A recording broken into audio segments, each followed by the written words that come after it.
निशा पत्नी के कर्तव्यों को भलीभांति निभा रही थी, मगर सोम की व्यस्तता ने उसे निशा से काफी दूर कर दिया था।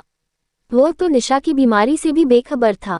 कैसी विडंबना है, हम पराये लोगों को तो धन्यवाद कहते हैं लेकिन उनको नहीं, जो करीब होते हैं, माँ बाप, भाई बहन, पत्नी या पति। अजय ने कहा। उसकी जरूरत भी क्या है? अपनों में इन औपचारिक शब्दों का क्या मतलब? अपनों में धन्यवाद की तलवार अपनत्व को काटती है, पराया बना देती है। मैंने अजय को जवाब दिया। यही तो हम भूल कर जाते हैं सोम। अपनों के बीच भी एक बारीक सी रेखा होती है जिसके पार नहीं जाना चाहिए, न किसी को आने देना चाहिए। माना अपना इंसान जो भी हमारे लिए करता है वो हमारे अधिकार या उसके कर्तव्य की श्रेणी में आता है, फिर भी उसने किया तो है न। जो माँ बाप ने कर दिया उसी को अगर वे न करते या न कर पाते तो सोचो हमारा क्या होता। अजय बोला। अजय की गहरी बातें वास्तव में अपने में बहुत कुछ समाये रखती हैं। जब भी उसके पास बैठता हूँ बहुत कुछ नया ही सीख कर जाता हूँ। बड़े गौर से मैं अजय की बातें सुनता था। जो अजय कहता था गलत या फिजूल उसमें तो कुछ भी नहीं होता था। सत्य है, हमारा तो रोम रोम किसी न किसी का आभारी है। अकेला इंसान संपूर्ण कहाँ है? क्या पहचान है एक अकेले इंसान की? जन्म से लेकर बुढ़ापे तक मनुष्य किसी न किसी पर आश्रित ही तो रहता है न। मेरी पत्नी सुबह से शाम तक बहुत कुछ करती है मेरे लिए। सुबह की चाय से लेकर रात के खाने तक, मेरे कपड़े, मेरा कमरा, मेरी व्यक्तिगत चीजों का ख्याल, यहाँ तक कि मेरा मूड जरा सा भी खराब हो तो बार बार मनाना या किसी तरह मुझे हंसाना। मैं अजय से बोला, वही सब अगर वह न करे तो जीवन कैसा हो जाए, समझ सकते हो ना। मैं ऐसे कई लोगों को जानता हूँ जिनकी बीवियां तिनका भी उठाकर इधर उधर नहीं करती। पति ही घर भी संभालता है और दफ्तर भी। पत्नी को धन्यवाद कहने में कैसी शर्म, यदि उससे कुछ मिला है तुम्हें। इससे आपस का स्नेह, आपस की ऊष्मा बढ़ती है, घटती नहीं, अजय ने कहा। सच ही कहा अजय ने। इंसान इतना तो समझदार है ही कि बेमन से किया कोई भी प्रयास झट से पहचान जाता है। हम भी तो पहचान जाते हैं न, जब कोई भावहीन शब्द हम पर बरसाता है। उस दिन देर तक हम साथ साथ बैठे रहे। अपनी जीवनशैली और उसके तामझाम को निभाने के लिए ही मैं इस पार्टी में आया था जहां सहसा अजय से मुलाकात हो गई थी। हमारी कंपनी के ही एक डायरेक्टर ने पार्टी दी थी जिसमें मैं हाजिर हुए बिना नहीं रह सकता था। इसे व्यावसायिक मजबूरी कह लो या तहजीब का तकाजा, निभाना जरूरी था। 12 घंटे की नौकरी और छुट्टी पर भी कोई न कोई आयोजन, कैसे घर के लिए जरा सा समय निकालूं।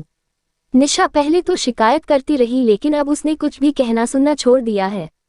समूह सुख सुविधाओं के बावजूद वह खुश नजर नहीं आती। सुबह की चाय और रात की रोटी बस यही उसकी जिम्मेदारी है। मेरा नाश्ता और दोपहर का खाना कंपनी के मेस में ही होता है। आखिर क्या कमी है हमारे घर में जो वह खुश नजर नहीं आती। दिन भर वह अकेली होती है, न कोई रोक टोक, न सास ससुर का मुंह देखना। पूरी आजादी है निशा को। फिर भी हमारे बीच कुछ है जो कम होता जा रहा है। कुछ ऐसा है जो पहले था अब नहीं है। सुबह की चाय और अखबार वह मेरे पास छोड़ जाती है। जब नहा कर आता हूँ मेरे कपड़े पलंग पर मिलते हैं। उसके बाद यंत्रवत सा मेरा तैयार होना और चले जाना।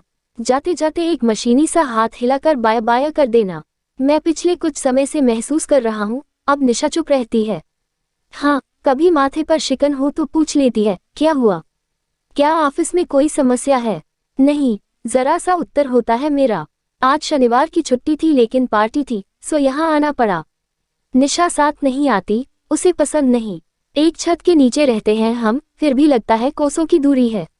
मैं पार्टी से लौटकर घर आया, चाबी लगाकर घर खोला। चुप्पी थी घर में, शायद निशा कहीं गई होगी। पानी अपने हाथ से पीना खला। चाय की इच्छा नहीं थी। बीच वाले कमरे में टीवी देखने बैठ गया। नजर बार बार मुख्य द्वार की ओर उठने लगी। कहाँ रह गई ये लड़की? चिंता होने लगी मुझे। उठकर बेडरूम में आया और निशा की अलमारी खोली। ऊपर वाले खाने में कुछ उपहार पड़े थे।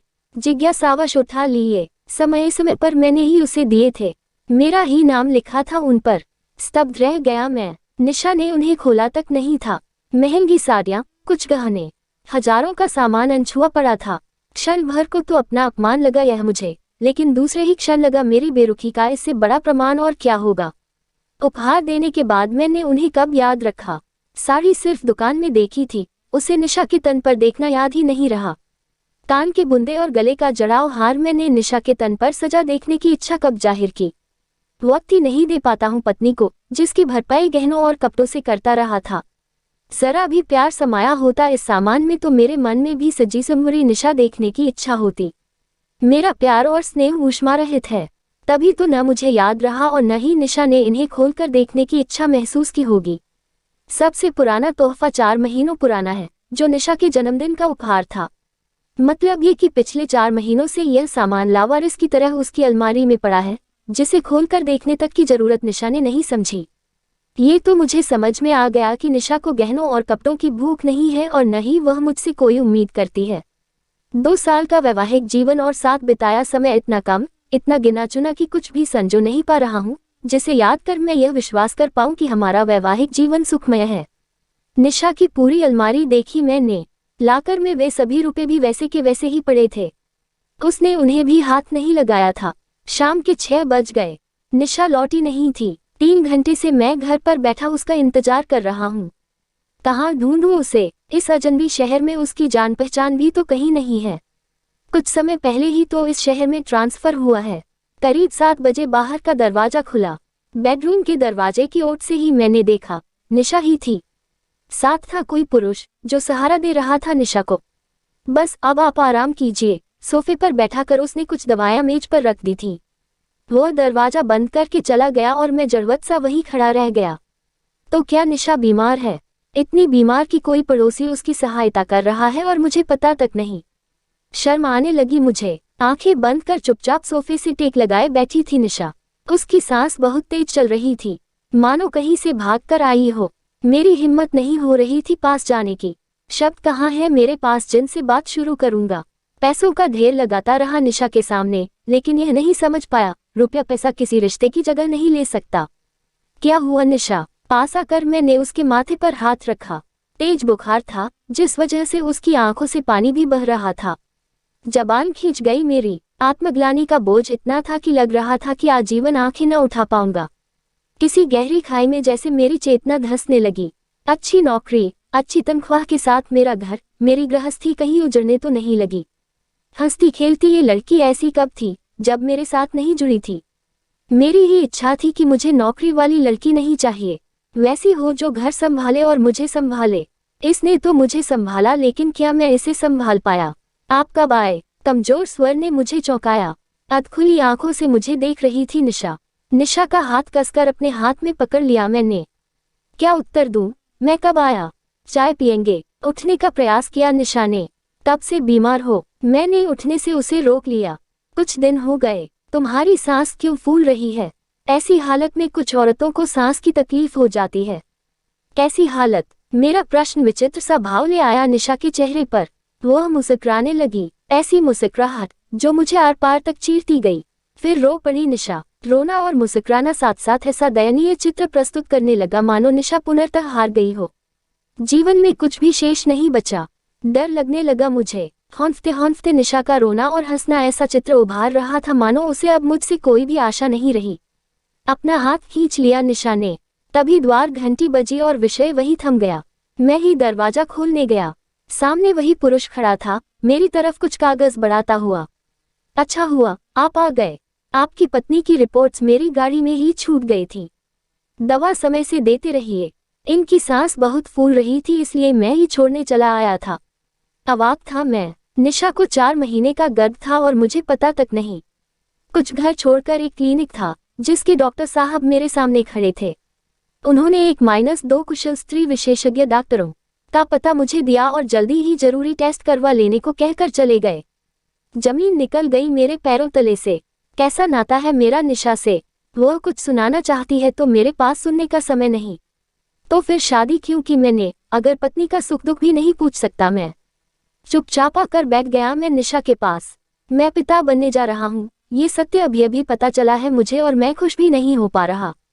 कैसे आंखें मिलाऊं मैं निशा से? पिछले कुछ महीनों से कंपनी में इतना ज्यादा काम है कि सांस भी लेने की फुर्सत नहीं है मुझे।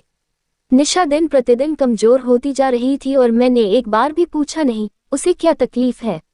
निशा के विरोध के बावजूद मैं उसे उठाकर बिस्तर पर ले आया। देर तक ठंडे पानी की पट्टियां रखता रहा। करीब आधी रात को उसका बुखार उतरा। दूध और डबल रोटी ही खाकर गुजारा करना पड़ा उस रात, जबकि यह सत्य है 2 साल के साथ में निशा ने कभी मुझे अच्छा खाना खिलाए बिना नहीं सुलाया। सुबह मैं उठा तो निशा रसोई में व्यस्त थी। मैं लपक कर उसके पास गया। कुछ कह पाता तब तक तटस्थ सी निशा ने सामने इशारा किया। चाय ट्रे में सजी थी। यह क्या कर रही हो तुम? तुम तो बीमार हो, मैंने कहा। बीमार तो मैं पिछले कई दिनों से हूँ। आज नई बात क्या है? देखो निशा, तुमने एक बार भी मुझे नहीं बताया, मैंने कहा। बताया था मैंने, लेकिन आपने सुना ही नहीं।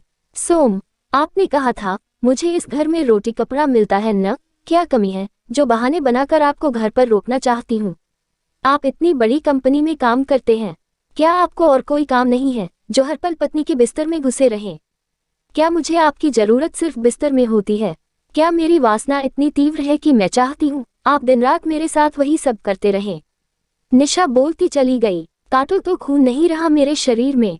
आप मुझे रोटी कपड़ा देते हैं, ये सच है, लेकिन बदले में इतना बड़ा अपमान भी करें, क्या जरूरी है? सोम, आप भूल गए, पत्नी का भी मान सम्मान होता है। रोटी कपड़ा तो मेरे पिता के घर पर भी मिलता था मुझे। 2 रोटी तो कमा भी सकती हूँ।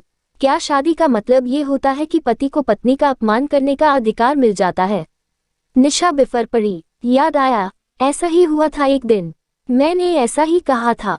इतनी ओछी बात पता नहीं कैसे मेरे मुंह से निकल गई थी। सच है, उसके बाद निशा ने मुझसे कुछ भी कहना छोड़ दिया था। जिस खबर पर मुझे खुश होना चाहिए था उसे बिना सुने ही मैंने इतना सब कह दिया था, जो एक पत्नी की गरिमा पर प्रहार का ही काम करता। निशा को बाहों में लेकर मैं रो पड़ा। कितनी कमजोर हो गई है निशा, मैं देख ही नहीं पाया। कैसे माफी मांगूं अपने कहे की? लाखों रुपए हर महीने कमाने वाला मैं इतना कंगाल हूं कि न अपने बच्चे के आने की खबर का स्वागत कर पाया और न ही शब्द ही जुटा पा रहा हूं कि पत्नी से माफी मांग सकूं। पत्नी के मन में पति के लिए एक सम्मानजनक स्थान होता है, जिसे शायद मैं खो चुका हूं। लाख हवा में उड़ता रहूं, आना तो जमीन पर ही था मुझे, जहां निशा ने सदा शीतल छाया सा सुख दिया है मुझे। मेरे हाथ हटा दिए निशा ने। उसके होठों पर एक कड़वी सी मुस्कुराहट थी। ऐसा क्या हुआ है मुझे जो आपको रोना आ गया? आप रोटी कपड़ा देते हैं मुझे, बदले में संतान पाना तो आपका अधिकार है न? डॉक्टर ने कहा है कुछ औरतों को गर्भावस्था में सांस की तकलीफ हो जाती है। ठीक हो जाऊंगी मैं, आपकी और घर की देखभाल में कोई कमी नहीं आएगी, निशा ने कहा। निशा, मुझसे गलती हो गई, मुझे माफ कर दो। पता नहीं क्यों मेरे मुंह से वह सब निकल गया। मैं निशा के आगे गिड़गिड़ाया। सच ही आया होगा न जबान पर, इसमें माफी मांगने की क्या जरूरत है? मैं जैसी हूँ वैसी ही बताया आपने। तुम वैसी नहीं हो निशा, तुम तो संसार की सबसे अच्छी पत्नी हो। तुम्हारे बिना मेरा जीना मुश्किल हो जाएगा। अगर मैं अपनी कंपनी का सबसे अच्छा अधिकारी हूँ तो उसके पीछे तुम्हारी ही मेहनत और देखभाल है। ये सच है, मैं तुम्हें समय नहीं दे पाता, लेकिन ये सच नहीं कि मैं तुमसे प्यार नहीं करता। तुम्हें गहनों कपड़ों की चाह होती तो मेरे दिए तोहफे यूं ही नहीं पड़े होते अलमारी में। तुम मुझसे सिर्फ जरा सा समय, जरा सा प्यार चाहती हो, जो मैं नहीं दे पाता। मैं क्या करूं निशा, शायद आज संसार का सबसे बड़ा कंगाल भी मैं ही हूं, जिसकी पत्नी खाली हाथ है, कुछ नहीं है जिसके पास। क्षमा कर दो मुझे, मैं तुम्हारी देखभाल नहीं कर पाया। मैं रोने लगा था। मुझे रोते देखकर निशा भी रोने लगी थी। रोने से उसकी सांस फूलने लगी थी। निशा को कसकर छाती से लगा लिया मैंने। इस पर निशा ने विरोध नहीं किया। मैं जानता हूँ मेरी निशा मुझसे ज्यादा नाराज नहीं रह पाएगी। मुझे अपना घर बचाने के लिए कुछ करना होगा। घर और बाहर में एक उचित तालमेल बनाना होगा। हर रिश्ते को उचित सम्मान देना होगा, वरना वह दिन दूर नहीं जब मेरे बैंक खातों में तो हर पल शून्य का इजाफा होगा ही। वही शून्य अपने विकराल रूप में मेरे जीवन में भी स्थापित हो जाएगा।